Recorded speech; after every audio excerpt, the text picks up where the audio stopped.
सोचो, एक ऐसी कौम जो इतनी अमीर थी कि उनके शहर में हर तरफ हरियाली, हाँ हरियाली थी, जहाँ लॉगॉन के बागों में फल इतने ज्यादा होते द की टोकरी खुद भर जाती थी, जहाँ ना भूख थी ना प्यास ना कोई कमी। लेकिन फिर सिर्फ एक रात में सब कुछ खत्म हो गया।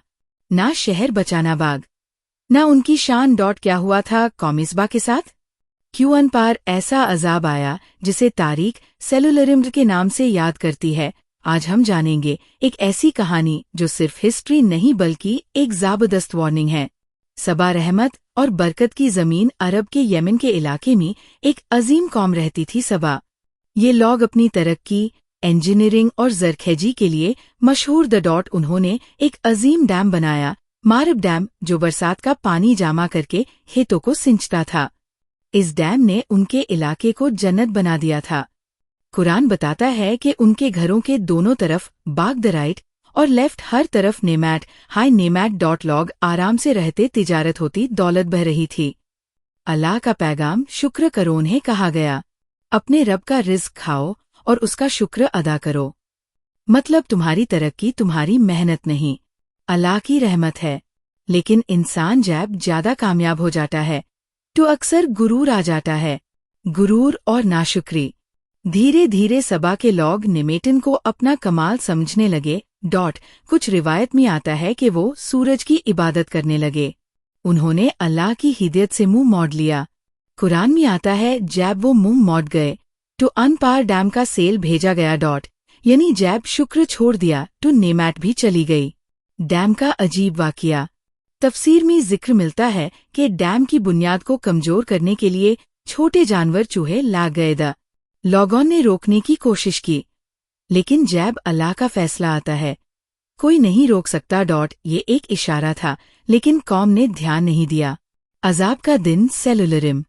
फिर एक दिन बरसात हुई, पानी जमा हुआ और डैम टूट गया। ऐसा सेल आया कि शहर डूब गया, घर गिर गए, बाग उजड़ गए, खेती बर्बाद।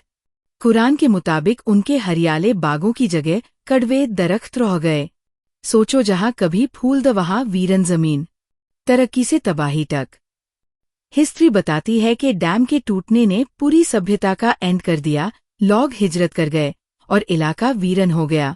यानी एक कौम जो दुनिया की सुपर पावर थी, चंद लम्हों में बिखर गई। लोगों का बिखरना। रिवायत में आता है कि कुछ लोग भाग गए और अलग अलग मुल्कों में चल दिए। सीरिया, इराक और अरब के दूसरे इलाके। एक मजबूत कौम टुकड़ों में टूट गई। सबसे बड़ी सीख। ये कहानी सिर्फ पुरानी हिस्ट्री नहीं, एक मैसेज है।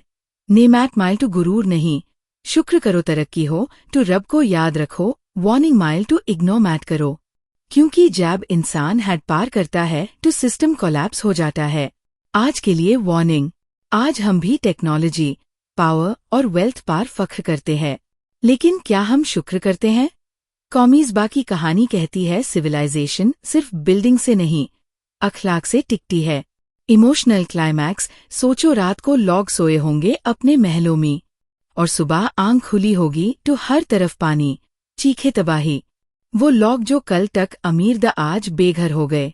ये सिर्फ फ्लड नहीं, एक डिवाइन लेसन था। रिफ्लेक्शन। कुरान बार बार कहानियां इसलिए बताता है ताकि इंसान सोचे। कॉमिस्बा की तबाही एक मिसाल है कि जब इंसान नेमैट को हक समझता है और शुक्र भूल जाता है तो नेमैट चिन ली जाती है। Final message. अगर हम अपनी जिंदगी में देखें, हर चीज एक अमानत है। हेल्थ, पैसा, फैमिली, सक्सेस। इन सब का शुक्र करना हाय सबसे बड़ी इबादत है। कॉमिस्बा की कहानी हमसे कहती है, घमंड मैट करो वरना हिस्ट्री रिपीट हो सकती है।